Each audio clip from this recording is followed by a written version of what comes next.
Dan, first and foremost, I'm reading that the Lions might consider not playing Matt Stafford this weekend because he is so banged up. They're taking the long haul approach instead of the we have to win right now approach. I've never heard of anybody being not playing in a game banged up. Is there any chance that Matt Stafford does not play in this game this Sunday?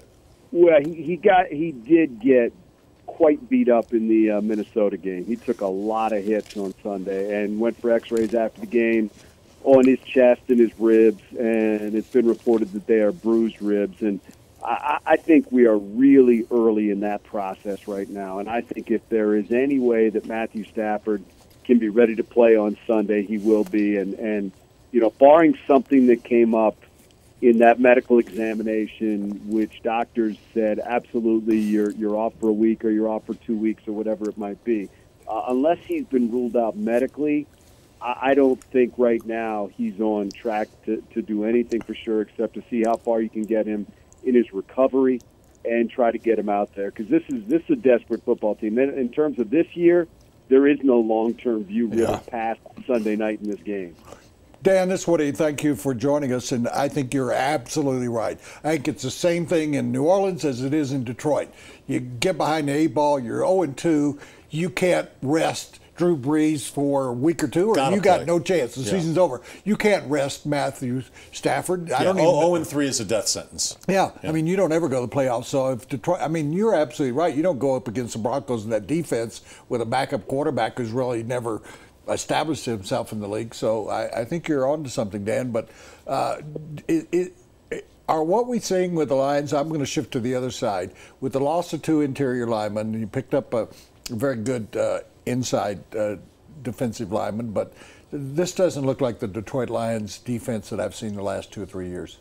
No, and I think, Woody, that if you look at what's happened to this team is that you did lose Sue, and now because of a hip injury, they've lost DeAndre Levy. So take the defense that you saw last year, which was, you know, top 10 since the merger against the run. I mean, they were rock solid against the run.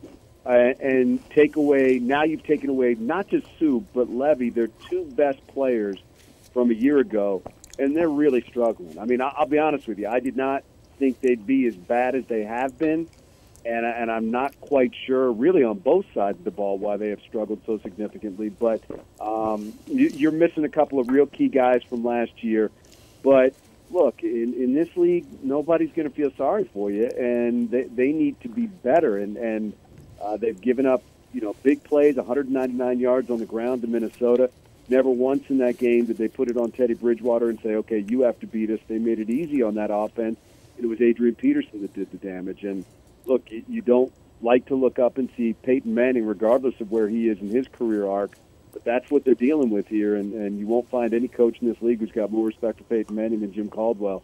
So he knows what they're up against. But I'm kind of at a loss, guys. I don't know how good this defense is. I know how bad it's been. I just tend to think it's got the potential to be a little bit better. Don't know when Levy will be back, but that's a big part of it right now. He's Dan Miller. He calls the Lions games on the Detroit Lions Network, and all of our guests come courtesy of Papa John's. Go order a pizza right now at papajohns.com. Hey, Dan. Did the Rockies win? The Rockies got blown out. I think, no, like the Tigers. I think the Tigers and the Rockies both got blown out. So you're not going to get a discount on your pizza today. You're going to pay full price.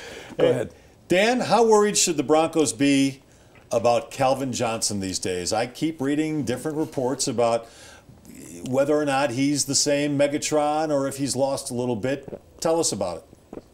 Well, I mean, it was hard to tell in the first game because for 3.5 quarters he was only targeted twice, and he ended up being targeted 4 times for the game. On Sunday, he caught 10 passes and you know, didn't do much with it afterwards. But you know, I credit Minnesota for that. They did a very nice. Xavier Rhodes is number 1, is a really good corner, and he matches up well against Calvin. We've seen that before, but I still think he is a big play threat. I still think he is a big play guy.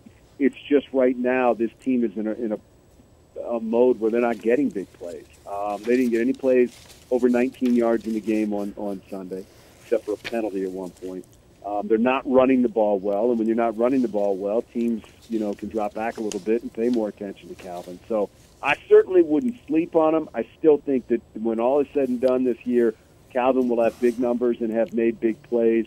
But right now, he's just part of an offensive unit that isn't getting any of those, and they need to find some way to get some balance in there, run the football a little bit, and then see what the passing game can do. Because right now, they're having trouble getting anything developing downfield because by the time something develops downfield, Matthew Stafford's being hit. The offensive line is really struggling. So it's, I can point to a domino effect of a lot of things that are going wrong on this team, and it's affecting, top to bottom what's going on. Well, Dan, you were transitioning into what I was going to ask you about is the two best defenses that we've seen in the National Football League this year are the Jets last night again and the Denver Broncos. They're creating turnovers. They're rushing the passer. And Detroit's offensive line is not very good. I mean, how does Detroit – I'm going to put you in the position of being a play-by-play guy. How does Detroit win this game against the Broncos? Yeah, they're going to have to be a lot better than – quickly. And that's what Denver does to you right now. I mean, Woody, the easy thing to say was the offensive line is going to have to be better. I don't know at this point, based on what we've seen, how much better they're going to get in the matter of a week.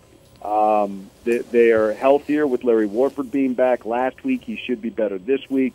So, in essence, this is the offensive line that they envision. I think L.A. Waddle will probably be back at right tackle. He had been missing for the first two games. So you've gotten the two guys that you were missing back from injury. That should help. But, based on what we have seen, they're going to have to get the ball out of there quickly. Let Calvin Johnson, let Golden Tate make plays after the catch. Let Amir Abdullah make plays after the catch. See if you can get that defense to back off a little bit, and then maybe you have more time to let things develop downfield. But right now, based on what we've seen so far, that hasn't been the case. So I think you're going to see them try to run the ball, try to get the ball out fast, try to make some plays after the catch, and then see if you can loosen the defense a little bit. But believe me, it's as much as you don't want to see Peyton Manning when your defense is struggling, you don't want to see Von Miller, DeMarcus Ware, and the rest of those guys coming at you when your offense is struggling. But that's what they're dealing with right now. But guys, I don't know how much desperation counts for. I think there is something there and a heightened sense of urgency. This team's going to have it because they do realize, as you said before, you go 0-3, and then you're going to Seattle next week to play on a Monday night. Yeah. You are in deep and serious trouble. I mean, this is as close to a do-or-die game as you can get in Week 3 of an NFL season. I do remember coming into Detroit with a Denver Broncos team that was heavily favored, and the Lions won like 49-7 or something. I remember being desperate to get out of Detroit. Why?